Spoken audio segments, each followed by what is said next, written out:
कर्नाटका के मुख्तलिफ अजला में हिजाब पर पाबंदी के खिलाफ खवातीन का एहतजाज। खवातीन ने हिजाब मेरा हक के पोस्टर उठाकर फिरका परस्त हुकूमत को दिखाया आईना।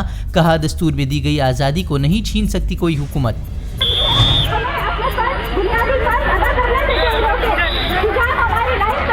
तनाज़े के दरमियान कुंदापुर कॉलेज ने तालिबात को हिजाब के साथ कैंपस में दाखिले की दी इजाज़त, लेकिन सभी को अलग अलग क्लासरूम में बिठाने की खबर।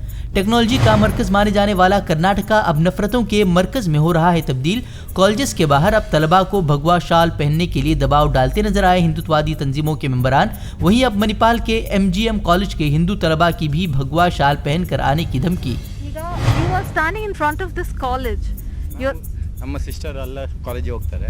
But we just saw you asking students to ನಮ್ಮ ಮನೆ ಮಗಳು, ನನ್ನ ತಂಗಿಗೆ. Okay, tangi is okay, your sister is fine.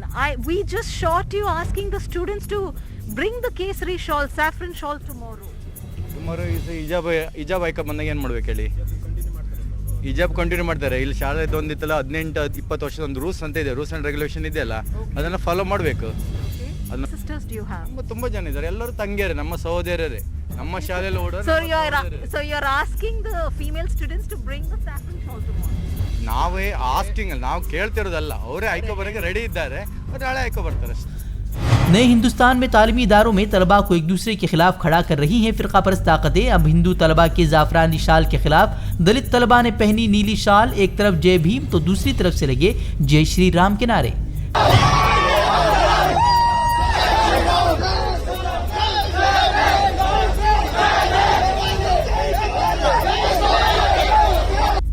Karnataka के वज़ीर आला ने भी मुस्लिम तालिबात की तकलीफ को किया नजरअंदाज। हाईकोर्ट के फैसले तक यूनिफॉर्म के उसूलों पर अमल को करार दिया लाजमी। कल कर्नाटका हाईकोर्ट में हिजाब मामले पर होगी सुनवाई। तालिबात ने हिजाब को बुनियादी हक करार देने का किया मुतालबा। हिजाब के मामले पर बीजेपी रहनुमाओं के इश्तिहार अंगेज बयानात का सिलसिला भी जारी। अब कर्नाटक बीजेपी कौमी सेक्रेटरी CT रवि ने दिया मदारिस पर भड़काऊ बयान। कहा मुल्क की सलामती को खतरे की सूरत में मदारिस पर भी पाबंदी लगाएगी सरकार। हिजाब तनाज़े को इस्लामी तंजीमों और कांग्रेस की साजिश करार दिया।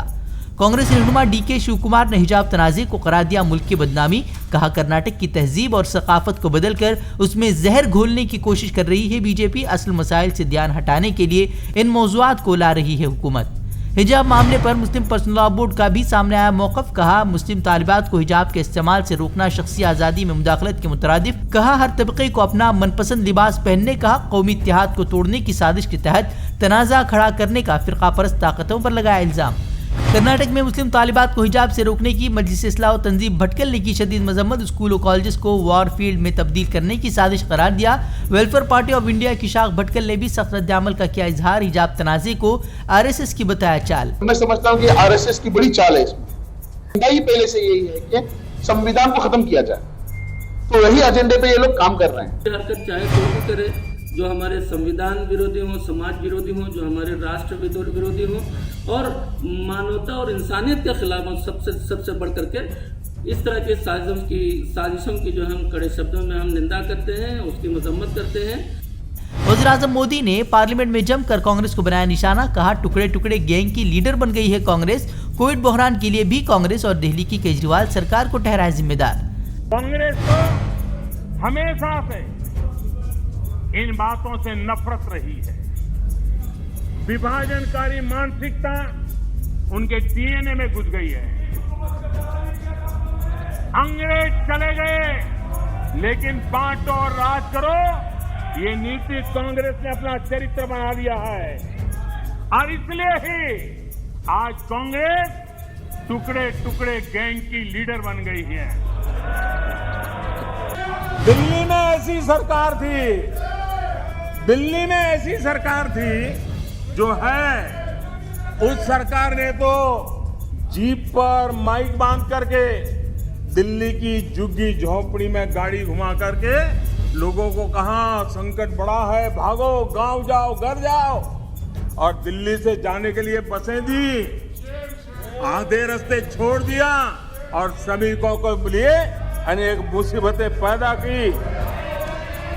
और उसका कारण हुआ कि यूपी में, उत्तराखंड में, पंजाब में जिस कोरोना की इतनी गति नहीं थी, इतनी तीव्रता नहीं थी, इस पाप के कारण कोरोना ने वहां भी अपनी लपेट में ले लिया। माननीय अध्यक्ष जी, तमाम सर्वे रिपोर्ट को नजरअंदाज करते हुए पार्लियामेंट में वज़ीर-ए-आज़म मोदी ने किए बुलंद बांग दावे। मोदी हुकूमत में आवाम की मुसीबतों को कम करने का क्या दावा, कहा हर घर में गैस सिलेंडर और गरीबों को बाख्तियार बनाने की भी कही बात। सिलेंडर की कीमतों और पेट्रोल की कीमत पर वज़ीर-ए-आज़म खामोश। गरीब का घर भी लाखों से भी ज्यादा कीमत का बन रहा है और एक प्रकार से जो भी पक्का घर पाता है वो गरीब आज लखपति की श्रेणी में भी आ जाता है। चूल्हे के धुएं से जलती हुई आंखों के साथ काम करने वाली मां को, गरीब मां को, और जिस देश में घर में गैस कनेक्शन हो यह स्टेटस सिंबल बन चुका था, उस देश में गरीब के घर में गैस का कनेक्शन हो, धुएं वाले चूल्हे से मुक्ति हो, तो उसका आनंद कुछ और ही होता है। हमारी माताएं बहनें उनका पूरा प्लेट बैठिए। पार्लियामेंट में सदर के खिताब में कौमी सलामती के हवाले से तस्करा न किए जाने पर कांग्रेस एमपी आनंद शर्मा ने सरकार को घेरा। पूछा, चीन के मसले पर क्यों बात नहीं करती सरकार। अकलियतों के खिलाफ हमले और नफरत अंगेज तकारीर का भी उठाया मुद्दा। आम आदमी पार्टी रहनुमा संजय सिंह ने मोदी हुकूमत के सबका साथ सबका विश्वास के नारे पर बनाया हत्फ तनकीद। बोले, एक तरफ विकास की बात तो दूसरी तरफ आप ही के वज़ीर आला 80-20 की बात कर फिरकावारियत के नाम पर लोगों को करते हैं तकसीम। धर्म संसद में महात्मा गांधी को बेइज्जत करने वालों के खिलाफ भी कार्रवाई का किया मुतालबा। भारत माता की जय लगाते हैं, लेकिन भारत माता, मैं कंक्लूड कर रहा हूं सर, भारत माता की जय तो तब होगी जब उस माँ के 130 करोड़ बच्चे, हिंदू हो, मुसलमान हो, सिख हो, ईसाई हो, अगड़ा हो, पिछड़ा हो, दलित हो, सवर्ण हो, जब सब खुशहाल रहेंगे, एक साथ मिलकर चलेंगे, तब भारत माता की सही मायने में जय होगी। जब गरीब बच्चों को अच्छी शिक्षा मिलेगी मान्यवर, अच्छा इलाज मिलेगा मान्यवर, तब ये देश, जब किसान को उसके फसल का दाम मिलेगा, तब भारत माता की जय होगी। यूपी में हिंदू मुसलमान कर अपना उल्लू सीधा कर रही बीजेपी की किसानों ने बढ़ाई मुश्किलें। यूपी के मेरठ और नोएडा में बीजेपी के खिलाफ शुरू की डोर टू डोर तशहीर। लोगों से बीजेपी को वोट न देने की कर रहे हैं अपील। असदुद्दीन ओवैसी पर हुए जानलेवा हमले पर पार्लियामेंट में अमित शाह का बड़ा बयान। ओवैसी से Z+ सिक्योरिटी और बुलेट प्रूफ कार लेने की दरखास्त की, ओवैसी का साफ इनकार। मगर हमारे पास जो मौखिक सूचनाएं श्री ओवैसी के द्वारा भेजी गई, उन्होंने अभी भी सुरक्षा लेने से इनकार किया है।